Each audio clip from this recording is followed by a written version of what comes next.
Hello, and welcome to the Fresh Air Show.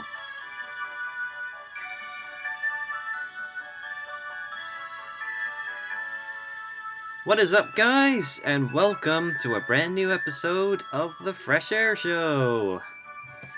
Hello.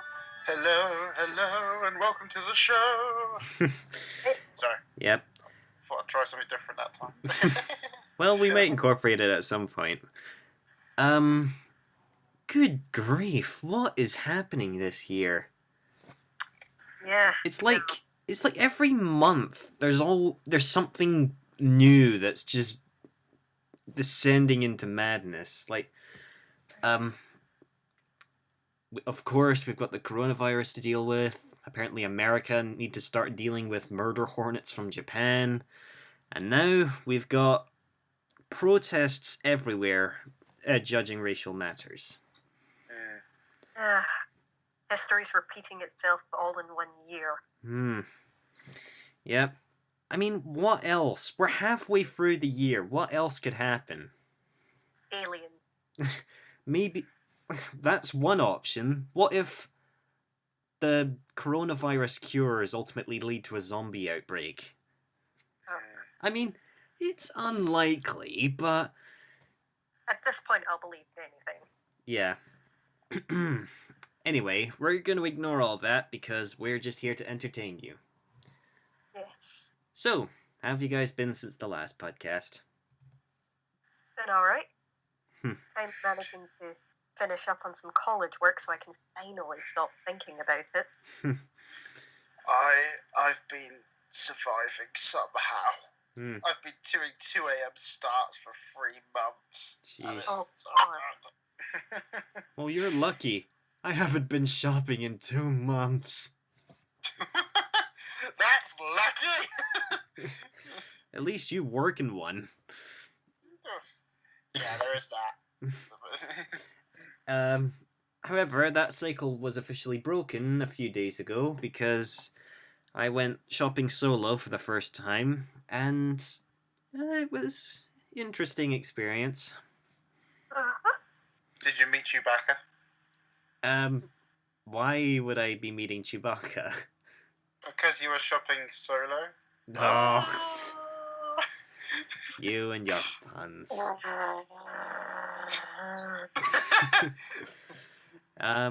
But yeah, I went to the local Tesco's a few weeks ago to get my first non-essential items since the lockdown began.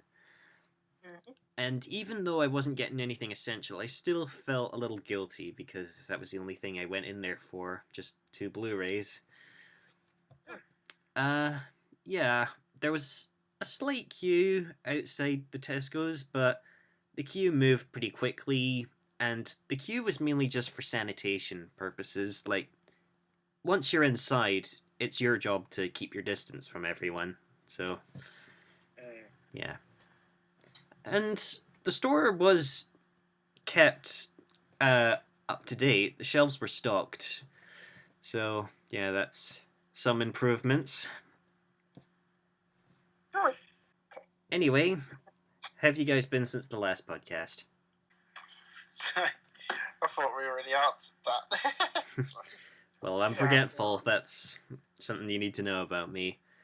Sometimes I just forget what to say. How are you so good at this? Everything's gone mad!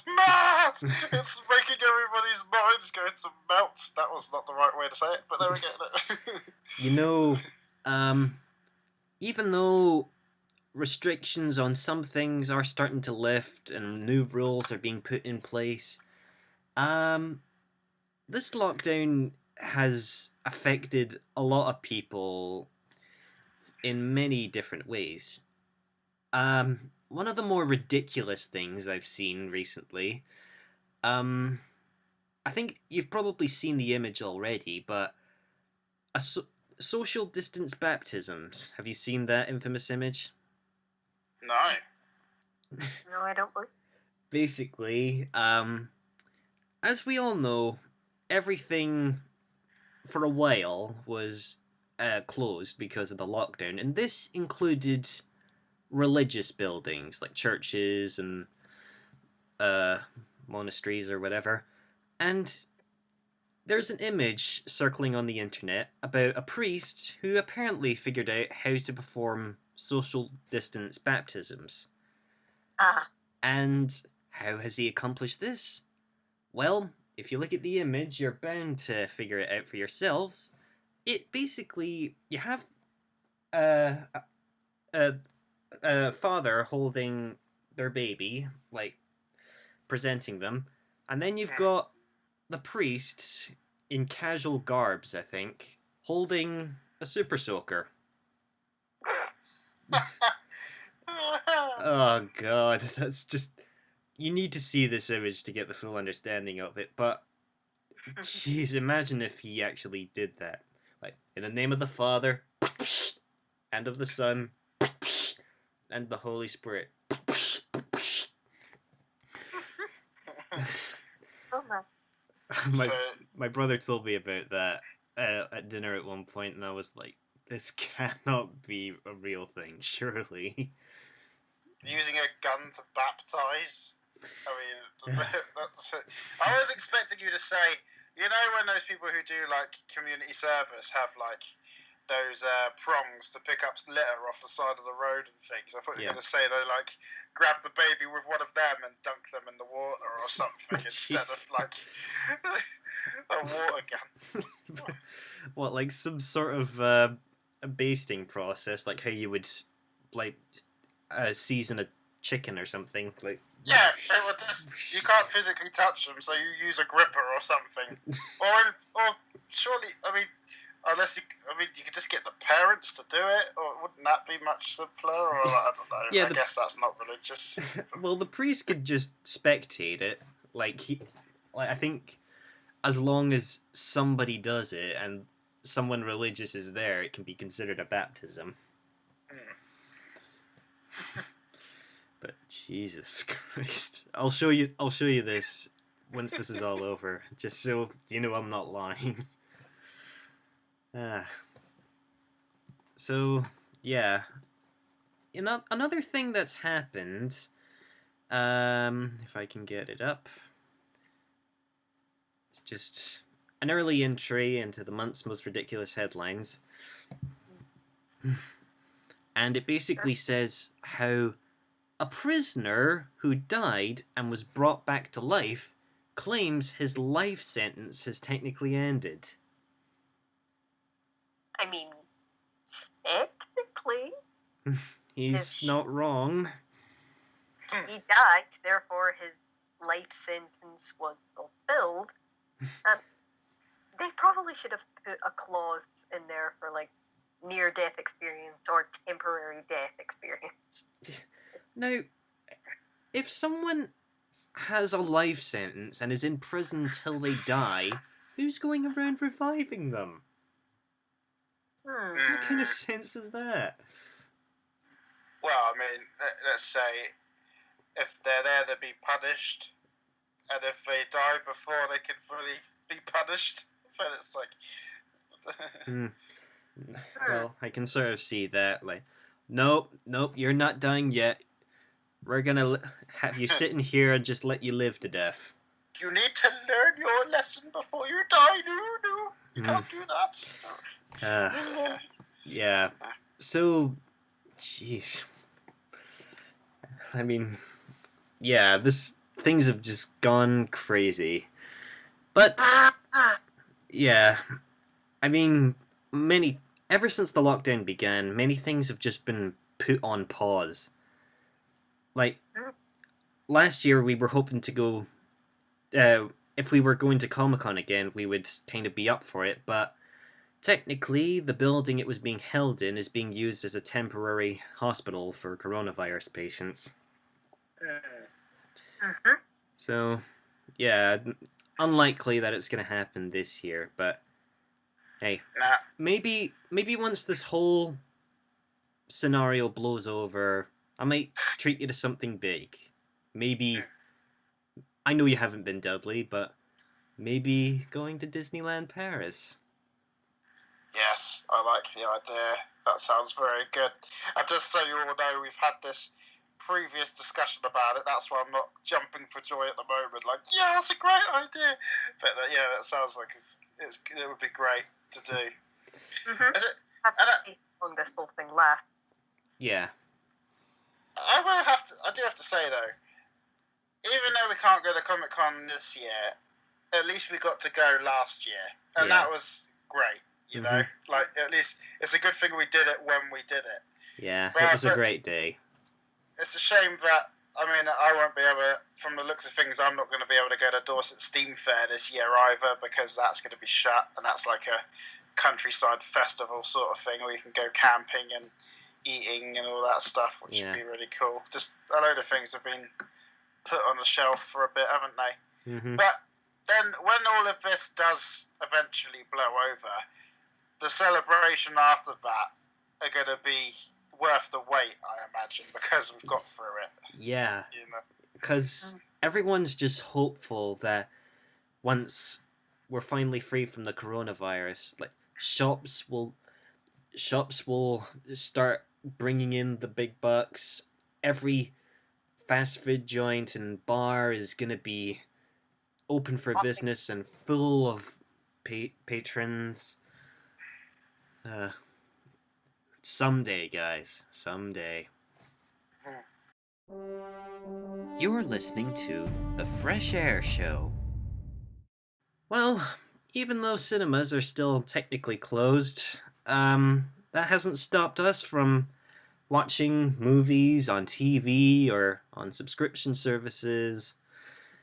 So, yeah. Indeed. Now, recently, I've been watching a few movies, and now that I watch them again as an adult, I never noticed how many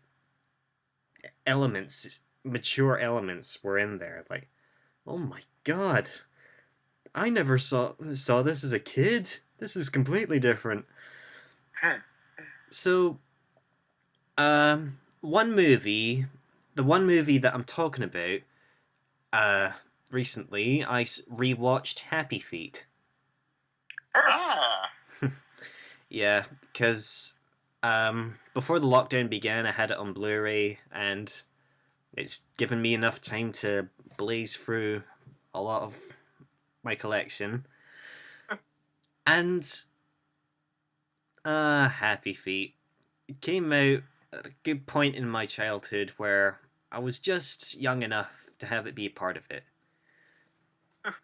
Now, Happy Feet, for those of you who haven't seen it, for those of you who've seen the trailers, oh, this is a cutesy little animated movie about a tap-dancing penguin, right?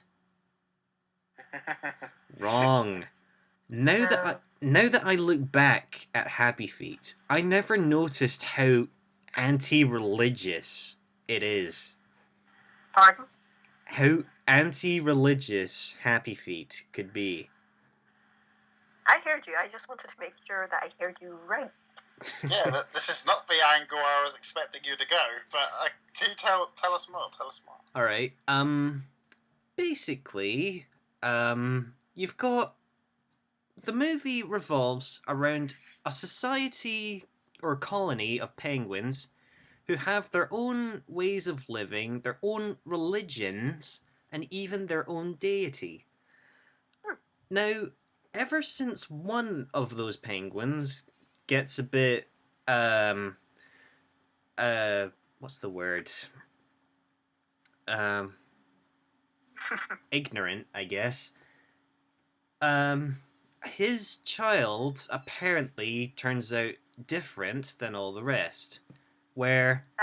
word you're looking for was careless? Yeah, careless.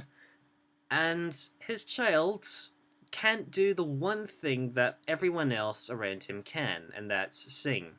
Whereas his skills are more aimed at tap dancing, which is something none of the other penguins can do. Now, he is so good at tap dancing that it doesn't match his feet movement when you see the movie. And because of that, he gets shunned by his own colony, and when he finally makes friends with other penguins who understand him, he ultimately gets banished for bringing these foreign ways into their perfect society. I can keep going. That's just halfway in. Thanks. So, yeah, Happy Feet's definitely a lot more mature than I originally thought when I first Yeah, saw like it. consider the angle, like on paper, like the idea of they do not like this person because he likes to dance. It sounds silly, but when you spin it in the way that it's a way of life they've had all this time, this child is different, therefore different is bad, and it's like, huh.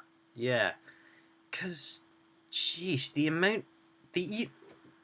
It progresses to the point where it eventually becomes a war of religions, where ultimately you've got one side trying to dismiss the existence of the quote unquote aliens, and another who just accept that they exist and accept all things are just part of something bigger. So, yeah, the list goes on. I don't know if I'd call it anti-religious as much as mean-spirited. I mean, I've seen more. I mean, I don't remember if they actually worship a deity. I think they do actually. It's been Yeah. a while since I've seen the first Happy That Feet. deity is called the Great Gwyn in their tongue. Ah, yeah, I remember. You see, the thing is, I have found the second Happy Feet to be a more enjoyable film than the first Happy Feet. Shame. Shame. But it's because the first film is a bit too dark and a bit not Too heavy. dark, not so much. I mean, I like heavy stuff, but it's just. I mean, to be like, it just there aren't really a lot of fun or funny moments. It's just mainly, but it's not heavy. It's heavy, but it's not very interesting heavy. If you know what I mean. Like, Yeah, I see. whereas the second one's got, it feels big. You've got all these different animals. You've got all this stuff going on, and some emotional moments. I will say though that leopard seal in the first Happy Feet jumping out of the water is a jump scare. That's actually pretty good. But Yeah. it is dark. I mean, especially the let's just say the bit where he's in the enclosure at the end. That is some pretty dark stuff. Because, you know, like, again, even more topics, existential crisis, and let me tell you, anytime you hear the elder penguins being dismissive of everything different, I was like, good God. It was so shocking. I was like, good grief, this is what we hear now in the news. oh, this is old stuff we're talking about though. This sort of theme is in many films. Like, I've been wanting to talk about this for a while. Like, I'm not going to review it, but if I ever was going to review A Bug's Life, for example, I always felt bad for Flick. Like, they always seem to be really mean spirited to him, like treating him different because he's acting different. And a really good example for us, the way to describe this, is if you watch Nostalgia Critic's review of Chicken Little, like when he talks about that, because Chicken Little just has everybody against him, and it's just watching someone be bullied for the entire film. Basically, it's like, I don't want to see that. I had enough of that in school. Yeah. Well, a lot of those critical points are likely from adults. They probably weren't children when they saw Chicken Little. So bizarrely, I wound up enjoying Chicken Little. Oh yeah, I liked to watch Chicken Little, but you still felt bad for him. Like, it is. I know where they say that it's mean spirited. I can see where they're coming from. Yeah. So what about you, Ren? Any movies you watched recently you think, good God? Honestly, I can, but I'll probably think of one later tonight. So here's something, a slightly different twist. Something I watched, and I was like, dear God, how did I not get nightmares? Hmm? I the Black Cauldron. You saw the Black Cauldron recently. I rewatched it at some point online because I was just like, I'm feeling Disney, but what? And then I was like, oh hey, Black Cauldron, I remember that. And I'm just watching like moments with the Horned King and Ugh. I love that film. Black Cauldron's amazing. I don't. Yeah, yeah, it's become a cult classic because of, you can almost say that it's not Disney, but somehow it is. yeah. It's. I was just watching it recently, and seeing these things with like the Horned King and these skeletons rising from the dead and these monsters and all these things, and I'm like, I watched this when I was like 5, 6. How was I not crying into my mum's apron? Jeez. Because, and funnily enough, the only thing I could like remember clearly watching it back then was, oddly enough, the slide whistle that appears in the Horned King's theme, like the. I was like, cool. Yeah, I remember seeing the Black Cauldron for the first time in my primary primary six class. Like it was during a period where, yeah, the holidays are coming around the corner. Why not you bring in some videos and we can watch them for ourselves? And yeah, Those days. yeah. As soon as the teacher brings out the TV on that little trolley, it's like, oh, today's a good day. Mm-hmm. I always Black Cauldron makes me think if Disney did Lord of the Rings, then that's the sort of thing we'd get. Well, because it's based. Yeah, you've got a point there, Dudley. In fact, when you think about it, Gurgi is practically a rip-off of Gollum. Exactly, that's exactly what makes me think of that. Except he's a nice one. Yeah, he's got the same voice. He calls his best friend Master. He has a weird lisp. It's just uncanny. Except this time he's a monkey dog thing. For some reason, I always thought he looked a little like Geppetto from Pinocchio. I could see that, yeah. He's like the hair and the mustache sort of together with the blue eyes, I think. Yeah, I can see it. Yeah. There's just this weird uncanny resemblance between them. It's a bit like it's Creeper, who's in it as well, like the little green goblin thing. Mm-hmm. It's like it's like the Horn King's version of Gurgi, except he's like he's quite funny. I do like it. Yeah. Or maybe they're brothers. Mm. Yeah, that would be it. Fan theory. My God. So, I know we've talked about a few with you already, Dudley, but has anything sprung up? Nah, I could, if I had some more time, I could think of some better examples, but like, because I rewatch this stuff all the time. Just like, I've got so many DVDs and videos that I like to rewatch over and over again still. Nostalgia rush, yeah. Exactly. But I'm trying to think of a recent example. Well, while you're thinking, I'd like to bring up A Bug's Life again quickly. Okay. That was, even as a child, it was.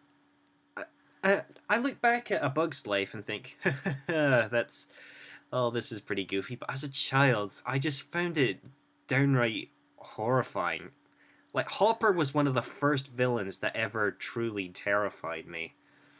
Yeah, there is definitely something ominous about him. Like, it's like, if we're talking setting-wise, it's the camera angles and the lighting that sort of really sets off, like, how much bigger and tougher he is than any one singular ant. And it's like, thank you. Yeah, and just his opening alone was enough to have me running for cover. Just the way he just silently walks among the other ants, and he's like, "So where is it?" And I was like, "Pardon me?"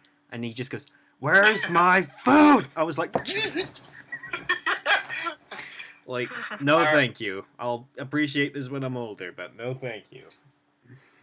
I guess seeing as I've brought up Bugs Life, I bring it up because I was literally thinking about it this morning, and I always like.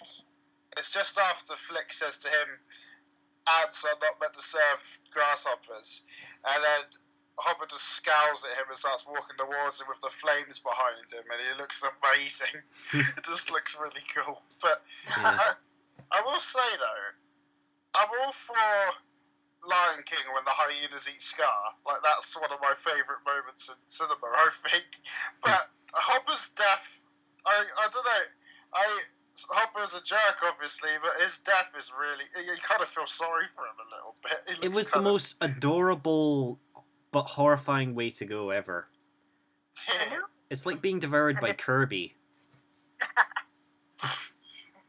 Yeah, it's especially, like, because he was so smug right before. Oh, this trick again. You're going to try and trick me with this bird move. And it's just like, yeah, that's not what sculpture did. Yep, it's a real bird this time. I can think of films... There are some films that are pretty heavy. Like, I want to say... The film that... Okay, I'll say this. I guess the film that I think has the saddest moment I found ever to be the saddest moment was Fox and the Hound. Just where, like, Todd gets left in the woods after he's grown up with, what's on the face? I can't remember her name now. Widow. That's it, yeah. And that is really sad. There's a lot of dark stuff. I'm also thinking of films like Land Before Time, Secret of Nim, just some dark... Secret of Nim. But I can't think of anything now that was... I rewatch a lot of films, and sometimes I hear certain bits of dialogue that I never noticed before, and I think it makes the film that much better.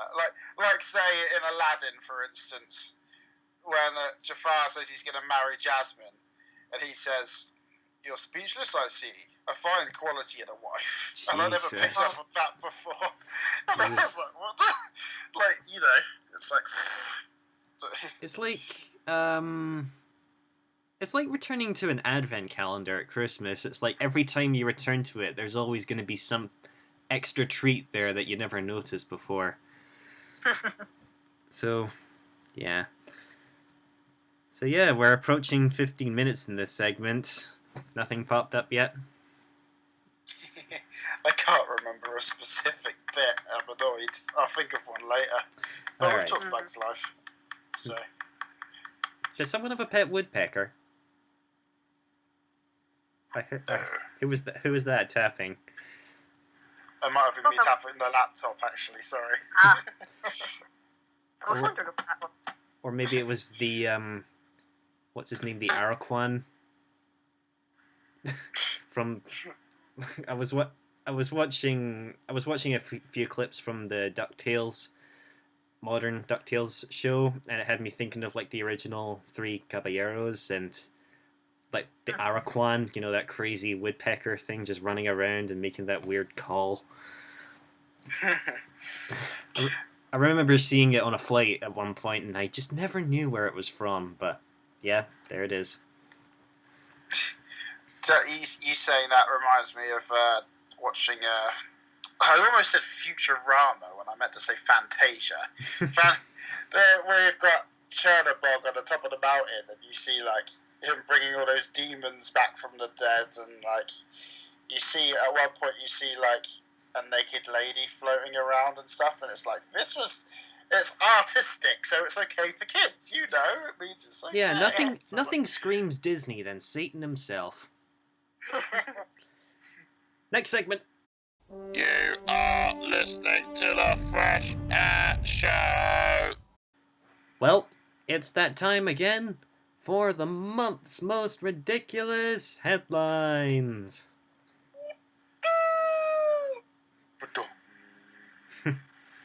Okay. Just in this month's news, a 2,000-year-old green jade mask has been found inside the ancient pyramid of Giza. Uh-oh. Jim Made of Carrey? kryptonite. Jim Carrey? Is that the mask I'm seeing? Slogan. The universe has aligned to make this joke possible. Yep. And of course, it happens in 2020. Yeah. So yeah, apparently this eyeless face mask made of jade, by the looks of things, has been discovered. Now, a green mask. Where on earth have we seen that in cinema?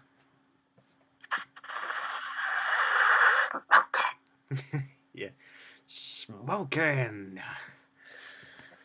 So, Oh dear. So whether this does contain the powers to turn you into a physical cartoon character, who knows? We can only hope that it's the Jim Carrey version and not the comic version. Yeah. Don't let the family movies fool you, because the mask in the original comics is pretty gruesome. Oof. So yeah. Moving on. Okay, here's the next headline. An expedition will recover the Titanic's telegraph, the radio it used to call for help. Mm.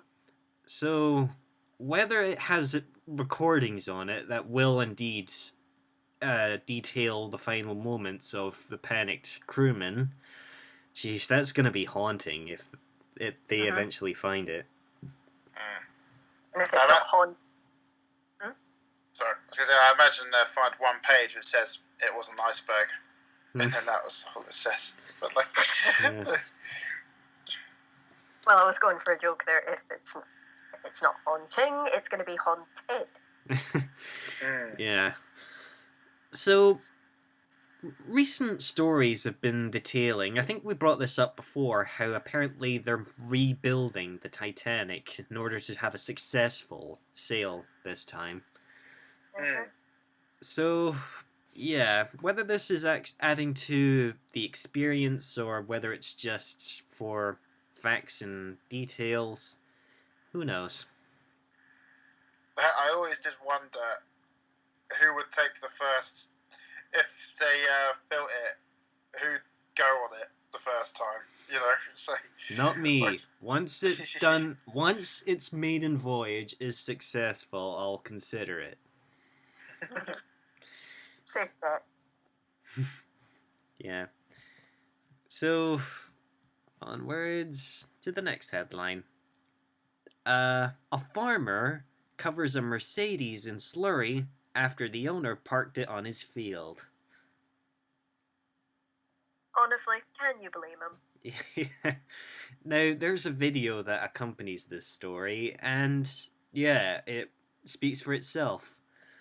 Apparently, this driver parked his car on his field while he went to the beach, and kids, if you don't know what slurry is, let's just say, if you get covered in it, you'll be in for a world of crap.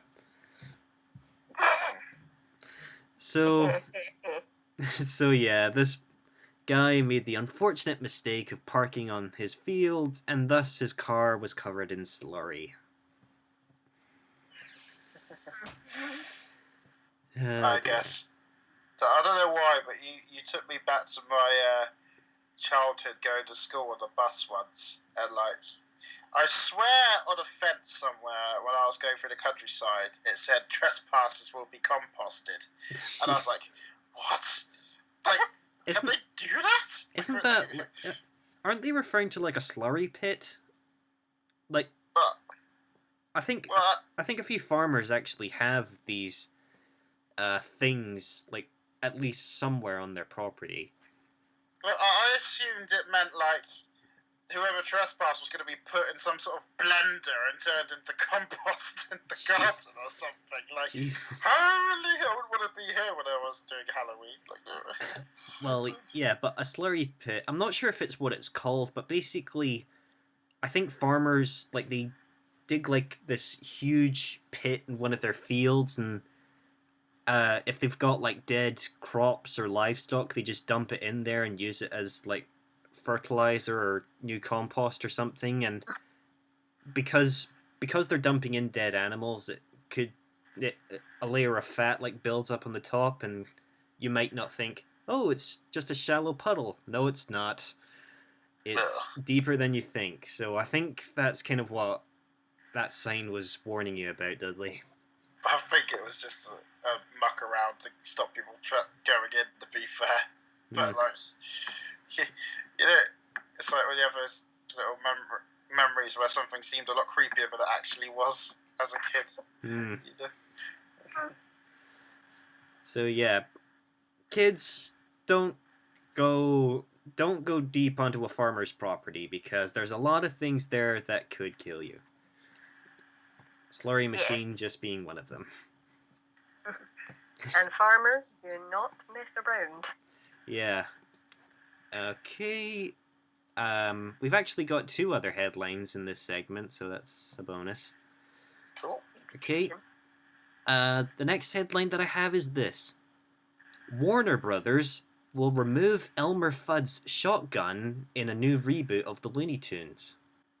I mean, it depends what the reboot's going to be like. I mean... Well, it looks like it's going to be more humor-based and not story-based like some of the other ones, which is fine. Like, now they're focusing on purposely making you laugh. But that's not the bizarre thing about this story. Because apparently they're removing Elmer Fudd's shotgun because, you know, they don't want to promote gun violence or whatever. But you know what he's going to be wielding instead? You tell. Did you say a slingshot? No. a scythe. As if that's any better. I feel that's slightly more ominous in its connotations. Look, unless he's completely skeletal and has a Jamaican accent, I'll allow him to wear a scythe or wield a scythe. Oh god. Jamaican? Billy and Mandy, Grimm. Oh, right, of course. I was thinking of something else entirely, and I was like, he didn't have a Jamaican accent. I was thinking of one of the episodes of Animaniacs where the Grim Reaper shows up and he had a Scandinavian accent for some reason. That is actually what I thought as well. You miserable little hamsters. So, yeah. Now, at the same time, I can understand this change, because I think the difference between gun violence and knife violence is pretty simple. With a knife or a blade of any sort, you need to get close to someone to do damage. A gun you can fire at any distance and it'll still do something. Yeah, but Elmer Fudd is a hunter. That's why he has a gun. exactly. No, let's give him a scythe. Farmer this time around? Oh no, well we know what the farmers are like, don't we? So I guess... Sorry, jokes. Maybe that's what he's going to be developed as. I mean, Elmer, he looks a little different. Like, maybe he might end up actually being a farmer. Like, we all know Bugs Bunny's famous for starting off the shorts by eating carrots, so... Where's going rabbits from my garden? Let's all agree that no Looney Tunes reboot is going to be as good as it was, unless it's a 3D animated short that has the voice actors for Donald and Sylvester in at the start of movies, because they're pretty good as well. But look. Yeah, I think I've seen a few of those here and there on YouTube. I'm just waiting for the rebooted opera episode where Elmer's like, "What have I done? I've scythed for rabbits." Poor little buddy. Yeah, I think everyone's seen that one. What did you expect from an opera? A happy ending? Exactly. Okay, and the last headline that I have is this. I think it's a bit of a late delivery, but I still want to bring it up. Robot dogs have started patrolling the parks in Singapore to stop people from gathering there. So we're gonna have robot police, walking robot dogs. What has the world come to? Now, Welcome to the future. yeah. Now, what I find horrifying about this story is the robots they've employed are the Spot Minis from Boston Dynamics. Oh. You know, the company that's famous on YouTube for training their robots by bullying them into overcoming obstacles. Oh. I am unaware of this. So Just look up Boston Dynamics and you'll understand their pain and how they advance and how scary it looks. Oh, Yeah, okay. I think I know what you're talking about. Like, there's like a robot trying to open a door, and then another guy just sort of drags it back by a tether on its back, and like slams the door, sort of. Yeah. So now the Spot Minis, which are basically Boston Dynamics, I think, specializes in making robots with adaptable and realistic movements in their legs, and the Spot Mini is their latest line of robots, because originally their largest one started off like the size of a bull, but now because of technology advancing, they've now been shrunken down to like the size of my arm, I think. So now these Spot Minis have apparently been set loose and keeping an eye out for people not social distancing.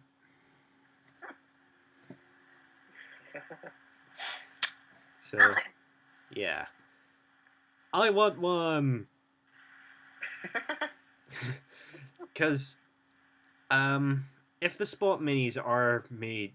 If their robots are made commercially, just for household uses, like, aside from having advanced robot dog legs, they also have like this mini crane arm thing. It's like, now that I think about it, they look a bit like Diesel 10 from Thomas the Tank Engine. Yeah, the big brown one with like the little spiky crane on his back. Is that the one from the movie? Yeah. Which I haven't watched, by the way, but I do know of it. We might bring that up some other day, if I can find a theme to slide it into. So yeah, not only do they have advanced movements and adaptability, they also have a single advanced robot arm. So yeah, naturally, whatever comes next in terms of Boston Dynamics, don't bully them, please. We've seen tons of sci-fi movies. We all know where this eventually leads. So keep your Spot Minis. Treat them well. Keep your Tamagotchis happy. Tamagotchis. Which reminds me, really quickly, before we bring this podcast to a close. So, I remember getting something, it was like a bootleg Tamagotchi thing. It was the advert, it basically advertising 101 pets, choose your favorite. And I decided, my cousin has a Tamagotchi, I might as well try it out myself. And so I was in the process of selecting like my pet, and I was like, okay, what can I have? We got puppies, kittens, penguins, elephants, and there was no like go back option technically, so you just had to cycle through them all until you found one that you like. And eventually, I think I got distracted at one point and pressed the wrong button and chose that pet by accident, and it was like this weird blob thing that had like 4 legs, and I was like, go back. And so, like normal Tamagotchis, you have to care for them because I think from what I've heard, they actually die in console Is that right? I think I've heard that. Yeah, if you leave them for too long, they can die. I was like, you're not the one I chose. Can I go back and to the select screen? And I was like, you know what? Maybe if I just left it for a while, maybe I'll have the option to choose a new one. So I'm gonna leave it alone there and just hope that it would just reset. But Just die. It- Die. but it never did, and I was like, What did Mr. Blobby ever do to you? trust me, Mr. Blobby is not worth talking about because he's not worth bringing up. He's just why does he exist? Oh man. Ah, So yeah, before I get an angry mob on me, I think we might have to bring this podcast to a close. So yeah, you're gonna go bunker side for a while. so anything you want to bring up before we sign off? No, I think I'm good. Dudley? He's Dudley? frozen. Are you there? I guess we're signing off no matter what, because Dudley's now frozen. Okay, yeah. I didn't do it, I swear. It wasn't out of self-defense or anything. So, until next You time... did the same thing as you did to Mr. Blobby Dan. Oh god. Until next time, guys, this is Fresh Powder signing off. Time to say goodbye, guys. Yeah. Goodbye! Bye!